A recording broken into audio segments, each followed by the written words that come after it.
Movimiento curvilíneo, coordenadas normal tangencial. Entonces, muchas veces nosotros conocemos la trayectoria de una partícula.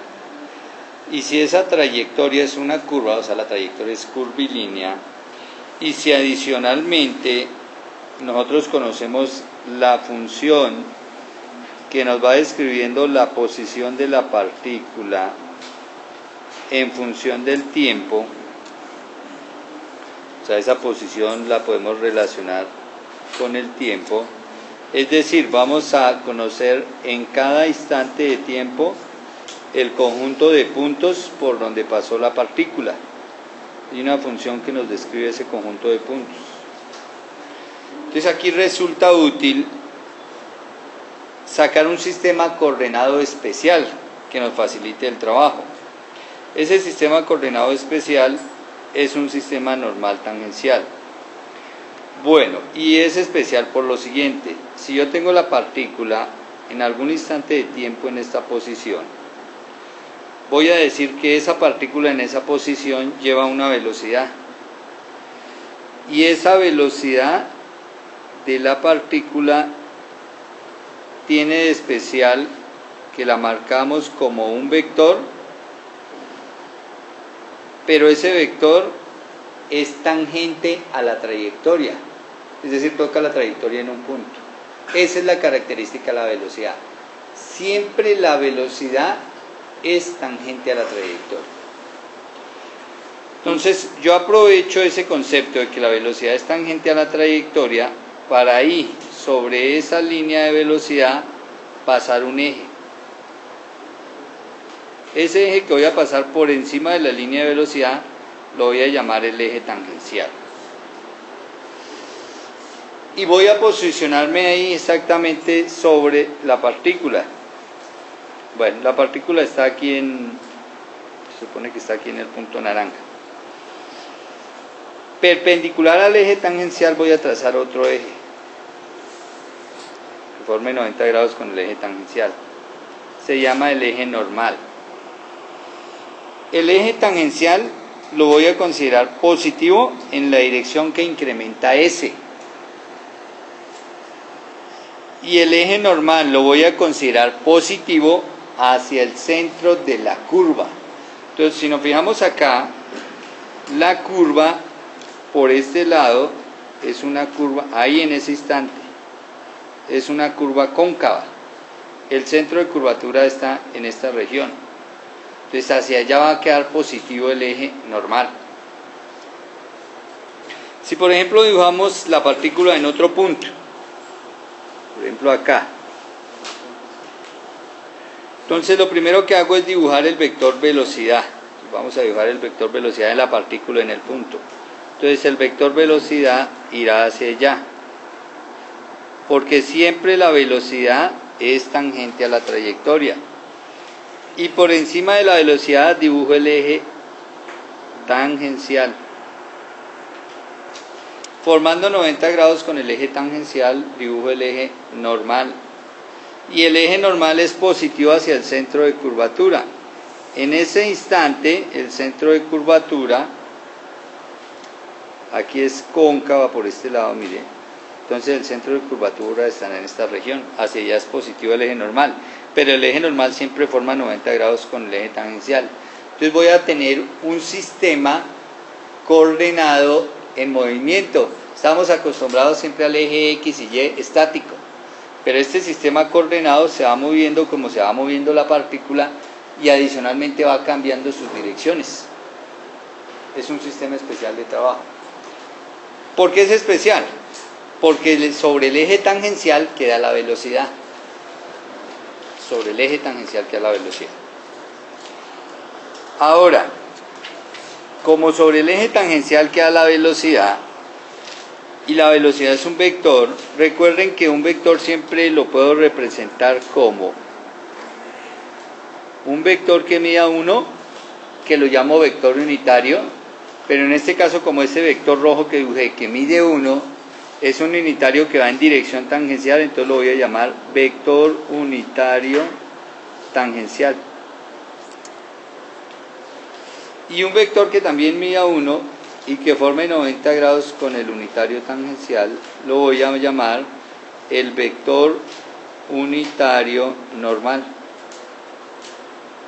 Ahora yo voy a decir que la velocidad la voy a expresar como el vector velocidad, este vector b, lo voy a expresar como su magnitud por su dirección.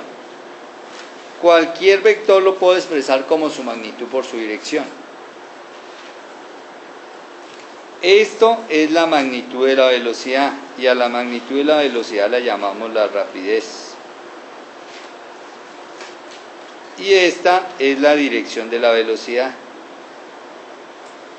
Y el vector está expresado como su magnitud por su dirección. El vector velocidad. Yo sé que si derivo la velocidad respecto al tiempo, obtengo la aceleración. Entonces hacemos la derivada. La derivada de velocidad, pues aceleración.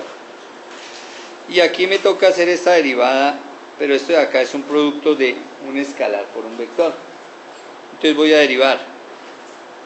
Entonces la derivada del producto es la derivada de la primera, o sea, la derivada de la rapidez con respecto al tiempo, ¿no? Por el segundo sin derivar, más el primero quietico por la derivada del segundo. Listo. Ahora evaluemos qué es cada cosita. ¿Qué es la razón de cambio de la rapidez en el tiempo? Esa es la aceleración. La rapidez con la que cambia la velocidad, la magnitud de la velocidad en el tiempo es la aceleración. Y esto va en dirección tangencial. Más, esta la dejamos quietica, que es la rapidez de cambio, aquí nos faltó con respecto al tiempo, la rapidez de cambio del vector unitario tangencial respecto al tiempo. Entonces yo voy a hacer lo siguiente para evaluar eso. Voy a suponer que este es mi vector unitario tangencial en algún tiempo t. Perpendicular al unitario tangencial está el unitario normal. Eso es en determinado instante. Supongamos que eso sucedió acá en este punto. ¿Qué pasa una milésima de segundo después? ¿Seguirán igual esos dos vectores? No. Exageremos y digamos que este ha cambiado. Y ha cambiado esto. Ahora este es el nuevo unitario tangencial. Igual el normal también habrá cambiado lo mismo, ¿cierto? Y este es el nuevo unitario normal. Ahora fijémonos una cosa, la magnitud del vector no ha cambiado porque estamos hablando de los unitarios y los unitarios siempre miden 1. Si no ha cambiado la magnitud, ¿qué cambió? La dirección. Y este azulito que estamos representando es cuánto cambió el unitario tangencial respecto al tiempo. Entonces fíjense que el cambio fue pequeñito, es de cierto valor, ¿cierto? Para calcular la longitud de ese vector, pues uno la calcula simplemente como b sobre ρ, el valor del cambio. Y la dirección del cambio, entonces si usted se fija en este vector azul que acabamos de colocar acá, se fija en este vector y lo compara con este rojo normal, ¿sí se fija que son paralelos? O sea que la dirección del cambio es normal.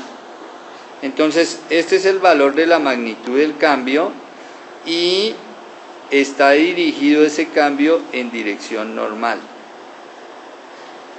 Luego acá voy a reemplazar esta expresión como b sobre ρ y voy a decir que sucede en dirección normal. Bueno, y entonces ¿qué tenemos? Que el vector aceleración lo voy a expresar como lo que está cambiando la rapidez con respecto al tiempo en dirección tangencial más como estas son magnitudes, Entonces puedo decir que es la velocidad, la magnitud de la velocidad al cuadrado sobre el radio de curvatura y que esto sucede en dirección del vector unitario normal. Bueno, y esto lo voy a simplificar un poquito más, lo voy a dejar bien sencillo y voy a decir que la aceleración va a ser una aceleración que voy a llamar aceleración tangencial más una aceleración que voy a llamar aceleración normal. Y entonces voy a decir que cuando yo trabaje un movimiento curvilíneo, la velocidad va a ir pegada al eje tangencial, ¿no? La velocidad va a ir pegada, es la que me define, es el eje tangencial. ¿Y la aceleración dónde queda? Entonces, vea dónde queda la aceleración. La aceleración va a tener dos componentes. Una sobre el eje tangencial. Entonces, si yo veo el eje tangencial, acá voy a dibujarle un vector. Ahí, sobre la misma velocidad, otro vectorcito, que se llama aceleración tangencial. Y perpendicular a la velocidad, voy a dibujar otro vector. Se llama la aceleración normal. Y cuando yo saque el resultante de esos dos vectores por el método del paralelogramo, entonces lo que hago es transponer el otro aquí, voy a hacer el paralelogramo. Entonces cuando yo saque el resultante de esos dos vectores, voy a decir que es este verdecito que estamos dibujando acá. Y este vector verdecito es el vector aceleración total, A. Esa es la aceleración total que lleva la partícula. Y esa aceleración total, entonces, ¿cómo la voy a construir? Como la aceleración tangencial más la aceleración normal. Antes la aceleración total la construíamos como aceleración en X más aceleración en Y. Aquí la voy a construir como aceleración tangencial más aceleración normal. Pero yo veo eso más complejo que trabajar con XY, ¿cierto? Debe tener alguna ventaja porque gráficamente se ve más complejo. Bueno, entonces la ventaja radica en lo siguiente.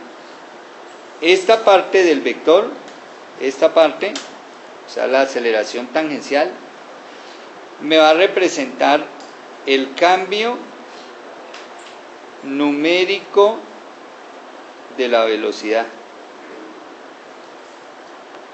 Entonces este azulito es el vector velocidad, pero ese azulito, a medida que pasa el tiempo, o sea, si lo cojo aquí más adelante, puede hacer que sea así, pequeñito, y va en otra dirección, ¿sí o no?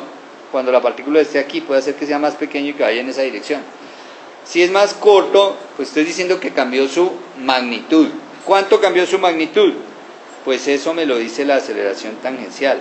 Entonces la aceleración tangencial me indica el cambio en la magnitud del vector velocidad, en el número. ¿Cuánto está cambiando numéricamente ese vector velocidad? Y la aceleración normal, este vectorcito acá, esta aceleración normal, esta nos va a indicar el cambio en la dirección. Cambio en la dirección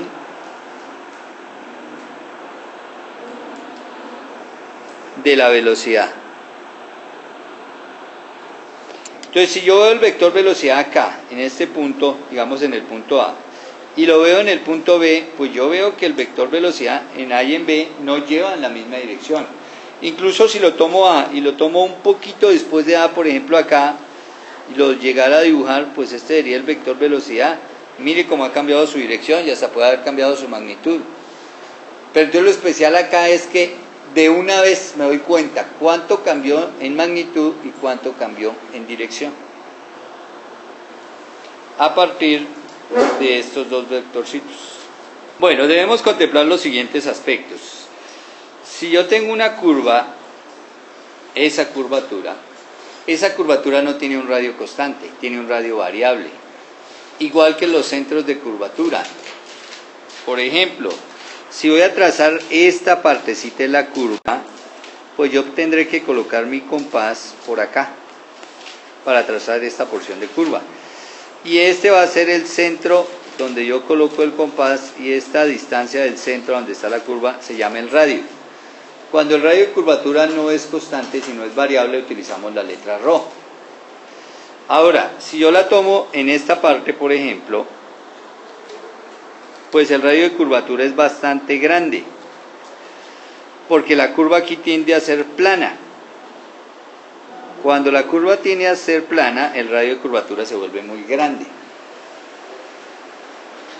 Fíjense cómo el radio de curvatura o el centro de la curva, en la primera parte, está aquí, miren, hacia este lado de la curva, por debajo de la curva, y en la segunda parte está por encima de la curva, el radio de curvatura. Entonces, como vemos, el radio de curvatura es variable, pero además de ser variable en longitud, también va cambiando todo el tiempo de posición para cada punto de la curva. Ahora, ¿cómo consigo ese radio de curvatura? Entonces, cuando en un ejercicio me den una función de la forma y igual a f de x, o sea, me relacionen x con y, entonces ahí me dan la trayectoria de la partícula, porque xy yo lo puedo graficar en un plano, y entonces voy a ir sacando puntos en el plano, y esos puntos es por donde pasó la partícula. Ahora, si yo tengo los puntos por donde pasó la partícula, todo ese conjunto de puntos ahí, por ahí pasó la partícula, entonces yo aquí tengo varias cosas que sacar. Por ejemplo, cuando yo derivo de y con respecto a x, recuerden que esa derivada me da el valor de la pendiente de la recta tangente a la curva en algún punto. Por ejemplo, si yo quiero saber la pendiente acá, en este punto, pues lo que hago es derivar esa función, y ahí obtengo la pendiente. Y si grafico la pendiente, resulta que la pendiente de la recta tangente viene a ser el eje tangencial. Entonces, a veces para ubicar el eje tangencial recurro a la derivada. Pero adicionalmente, si tengo esta función que me describe la trayectoria, yo puedo hallar el radio de curvatura con una ecuacioncita de cálculo que dice que el radio de curvatura es 1 más de y de x, este y de x va al cuadrado, toda esta expresión del numerador va a la 3 medios, sobre la norma de la segunda derivada de y respecto de x al cuadrado. Con esta formulita, que la utilizamos en cálculo, yo puedo establecer el radio de curvatura instantáneo para una función en el plano XY. La otra consideración es cuando yo tengo un radio de curvatura constante. O sea, el radio de curvatura no cambia. Estamos hablando que la trayectoria es una circunferencia. Entonces ahí es cuando utilizamos R. Si el radio de curvatura no cambia, o sea, si la trayectoria es una circunferencia, y adicionalmente la partícula se mueve a una velocidad constante, entonces se trata del movimiento circular uniforme. Movimiento circular uniforme, radio constante, velocidad constante. Si la velocidad es constante, por el hecho de ser la velocidad constante, entonces la aceleración es cero. Pero ojo, es cero la aceleración tangencial, porque recordemos que la tangencial, la aceleración tangencial, evalúa el cambio numérico de la velocidad, y estamos diciendo acá que la velocidad no tiene cambio numérico, que se conserva siempre el mismo número. Entonces, si no hay cambio numérico, quiere decir que la aceleración tangencial es cero. Sin embargo, sí hay aceleración normal, y la aceleración normal la calculo velocidad al cuadrado, o sea, esta velocidad que es constante al cuadrado, sobre el radio, que es constante.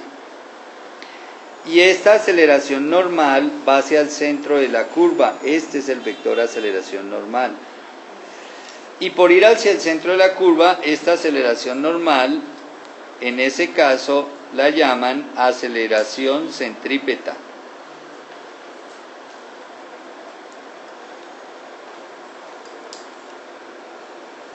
Entonces, para el caso del movimiento circular, la aceleración total viene a ser velocidad cuadrado sobre radio, la total, porque la total es la misma normal y va hacia el centro de la circunferencia.